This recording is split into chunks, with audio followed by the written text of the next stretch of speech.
Hi, Tony Selzo here. Welcome to Zipline. You know, every day, I can't say it enough, I get to talk to some of the smartest people really in the United States, if not the world, and people that are changing the way we're going to consume, changing the way our world is going to look for the next decade, the next century, and today is no exception. Kurt Koehler with Al Galco is on our show today, and Al Galco is actually producing a different way to get hydrogen. Yes, that's exactly what I'm saying. Hydrogen fuel can be produced in a way that I've never heard of before. In fact, we took 45 minutes for him to explain it to me, and we're actually going to show it today on the show, first time on the Zipline, where we're actually seeing a new fuel source being created right in front of us. So give us the story, Kurt, about how this all got started, a little bit about your background, because this is not your first rodeo, right? You've done this before.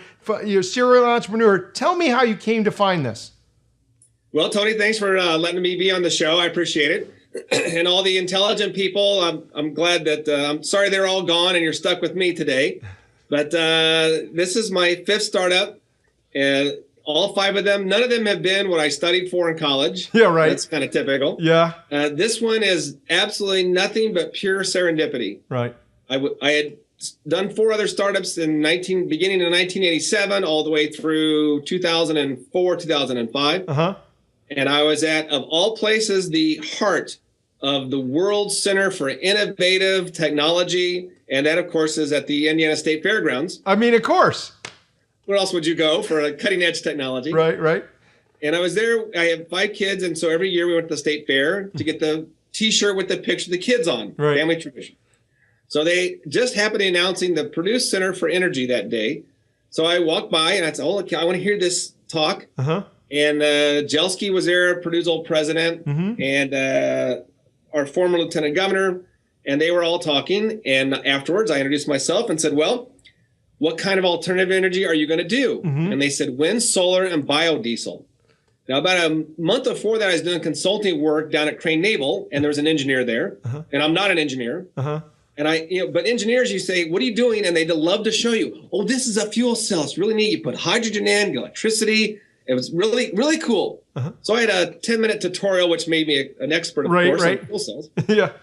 So I asked Purdue, I said, well, aren't you going to do fuel cells? They go into cars, and we're a car state, right? And they looked at me and said, well, I guess.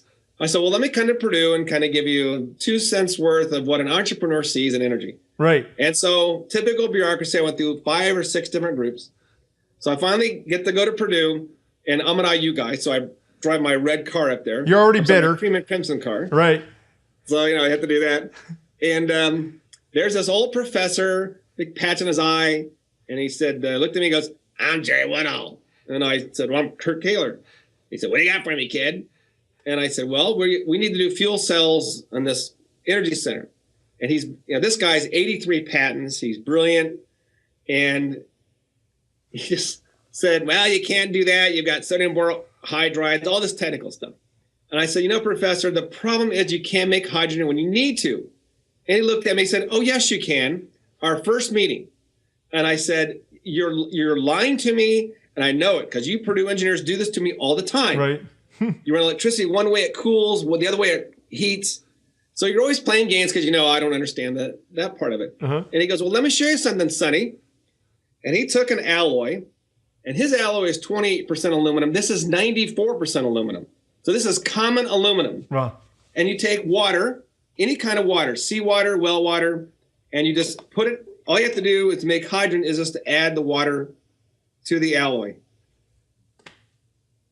Let's see, you can see it there. Yeah. And I don't know if you can see it, but what's happening is the aluminum is splitting the water, and it's freeing the hydrogen to go to work. And the oxygen from the water is combining with the aluminum to become aluminum oxide. Wow. And as you can see, I don't know if you can see it, it gets hot. There's lots of steam. There's lots of hydrogen coming up there. Wow.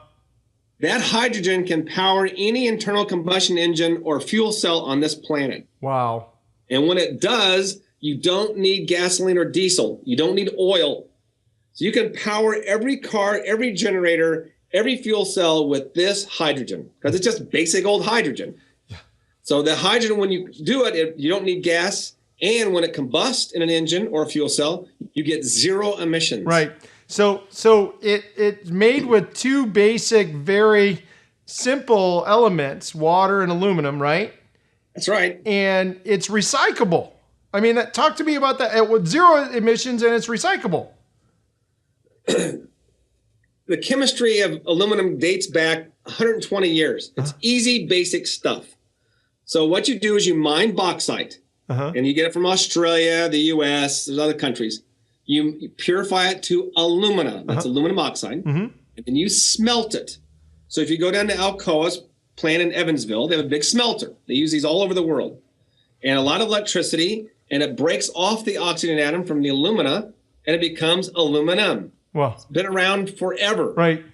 So there's nothing fancy about this technology, except we found a way to get the energy back out of the aluminum. We had issued patents that cover that. So that was the big one. So when you see the alloy reacts, you see that gray powder. It's a little hot. That gray powder is alumina. Okay. And I can smelt that back to aluminum, just like your aluminum beverage can. Wow. In depth, I can do it as many times as we want. So really, your fuel cost could decrease over time if you implement and use you guys as a business, which is kind of what you evolved this thing into, because you've been at this now 9 years, right? And you kind of went down this path, wanted to see if you could make it a marketable business, almost invested to prove that it couldn't, and now you're onto something. Talk to us about what you're on.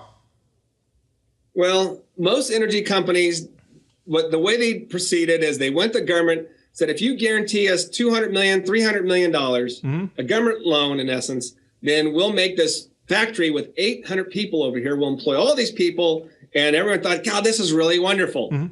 So they got the money, and then they started doing the technology, and they thought, maybe we didn't consider that your Chevy Volt can't go more than 30 miles on electric charge, or your Fisker Automotive, or your A123, or your Solyndra, or your Interdel. All these companies went bankrupt because no one vetted the technology first. Right. Because it's hard to do that.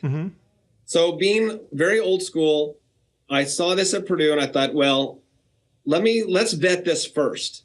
So I put up all the money the first 4.5 years. I got 2 PhD candidates, and we lived in the lab for 2 years. I went to Purdue every week for 2 years, and all we had was a phase diagram that said you could do better than 28% aluminum, because all the energy is in the aluminum. So we went up there, and we thought, can we go 50%? I don't know. So we just in the lab and tested this and tested that, and lo and behold, we got lucky. We got to 50% aluminum. Then we had a vendor from Kentucky that does master niche alloy house, right up our alley, and he got the 90%. Then wow. 90, then 95%. So 94% is where we are today, and that's about as good as we're going to get. Yeah. So we vetted the technology before we did anything, before I asked anybody else for money or pursued it from a business or told anyone. We want to check and make sure this technology actually works. So little contrary than some of the tech plays that are going on today, launching with vaporware, right? You actually went down the path to make sure it works, and now you actually have a viable, marketable option, and we have this in use right in Carmel, Indiana. I mean, the fleet here is using it, and that's one of the niches you see the greatest opportunity, right? Well, that's the third step. The second step is, well, I said, okay, I can add water to this alloy, make it mostly aluminum. Here's how much alloy, how much hydrogen I can get out of there. So what? So we went to the military first because we saw the greatest need there, because they couldn't get energy into rural sites, forward operating bases. So they said, that's nice, power a 1 kilowatt generator first. Okay. So I bought a 1 kilowatt generator at Walmart because it was on sale. We are bootstrappers. And we took it to Tech Shot down in Southern Indiana. They built a generator. And lo and behold, it worked. That's on YouTube. That's from June 2008. Wow. Then the military said, okay, that's nice. Do 5 kilowatt generators. A year later, we did a 5 kilowatt. They said, okay, power a fuel cell. A year later, we powered a fuel cell. They said, okay, do vehicles. So we went to the city of Indianapolis, and they said, we don't want to be first. So I typed an email to ask the mayor, Mayor Brainerd up in Carmel. Right. And I said, you don't know me, but we've got this hydrogen technology. Told him what it was. 2 minutes later, I get an email back from him and said, oh, I know all about hydrogen. We're going to put this in one of our trucks and we'll test it. Well, I about fell over. That was the easiest. Yeah. After my head against the wall. Yeah. And here 3 minutes later, it says go. So the federal government moved and pivoted on you so that what seemed like a very big market in the beginning kind of evaporates on you overnight. But this Carmel thing comes back, and talk to us about what happened with that. We work with the Carmel Street Department Garage. They have an F-250 pickup truck they drive every day. So in the toolbox in the back, there's a container with our alloy and water. And when you drive the truck, you add the water to the hydrogen or to the alloy. Right. The hydrogen feeds directly into the intake manifold. Mm-hmm. So 1.2 kilos, which is about 2.65 pounds of alloy, will give you 300 miles worth of supplemental hydrogen. So when you bring it into the shop, you fill up the gas tank. That's when we come in, take our old alloy out, which is now alumina, put new water in there, and off you go. And 15% fuel savings, and you're reducing overall emissions. And so this became a pretty obvious kind of play to go after the fleet space, right? Yeah, well, you can get, for 3 years of beta, we achieve a 15.88% reduction in gas mileage, and you reduce your emissions. Wow. So Carmel liked it, and the military put everything on hold. So we got a purchase order, and where there is a PO, that's where you go on these startups. And so they liked it, and we did a prototype, revision 1, revision 2.0, revision 3.0, and now we're at the first commercial product ready for sale. Wow. So the energy storage play seems like a natural kind of continuation of this business model. The fact that you're able to replace something that was traditionally done one way, and now you're able to show an obvious kind of cost savings. It's not affecting the environment. This whole green movement. I mean, there's 100 different ways you could go with this, right? And so, do you think these are your two plays, right? The energy storage and the fleet play. Is that where you kind of go into market with right now? We think that's the start of it. Now, chances are, once we get going, the military will come back and say, "Okay, I want this now for all these applications," right. And then we'll be scrambling to get it all going at once. That's okay, but we like the transportation because people can come and see it. It gets them used to having hydrogen, and the energy storage. I mean, you spend all this money on windmill farms with no way to back up the energy. A lot of times in northwestern Indiana, there's not enough electricity or cables to get the power out. You can store it in this form. So if you have a day where there's no wind, add water to the alloy, put the hydrogen in a generator, and you make pollution-free electricity. Yeah. If you want to just feed it back into our first application with municipal fleets or transportation vehicles, that's fine.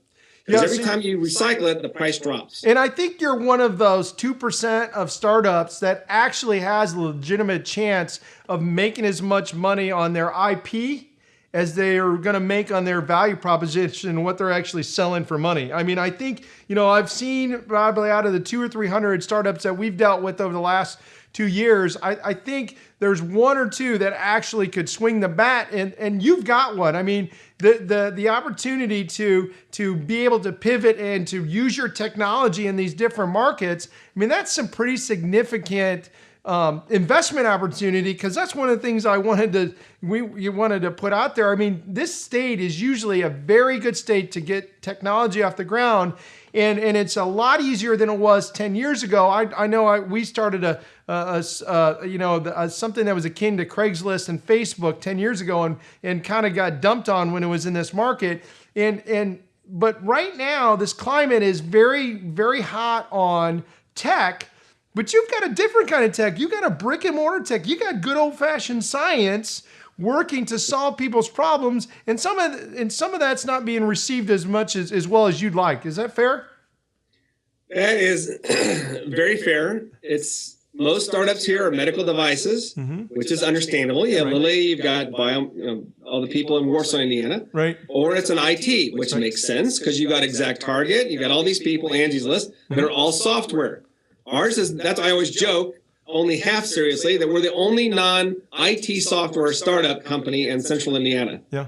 But it's a different technology. This is not a we're going to be valued at $5 billion by Facebook when our revenue is $10,000 a month. Right. This is something that is a long-term, because we're addressing one of the three legs of society. Yeah. I mean, to have a civilization nowadays, you have to have information, you have to have credit, and you have to have energy. Yeah. And this goes to the energy sector. So our competitors are well-entrenched companies that are the largest companies in the history of the world, right, that could squash me anytime they wanted. So I've got Purdue as a partner because they own, I'm a co-inventor on the IP, but we do have two, and I have the exclusive license, but we do have issued patents. So one advantage of being around for 9 years is it gives enough time for the patent process to work. Yeah. And which is very beneficial for us. But we're addressing a pretty sizable market with a pretty radical idea. Yeah, it's disruptive as all get out. It's in a huge space, and again, it's right here in Indiana, and it's just one of those beautifully simple ideas that could change the world. I mean, Kurt, I just can't applaud you enough in whatever we can do to help you make it go. Thanks so much for being on the show. Well, we appreciate it, Tony. Thank you. And we have lots of ideas on how you can help us grow. All right. Can't wait to find out.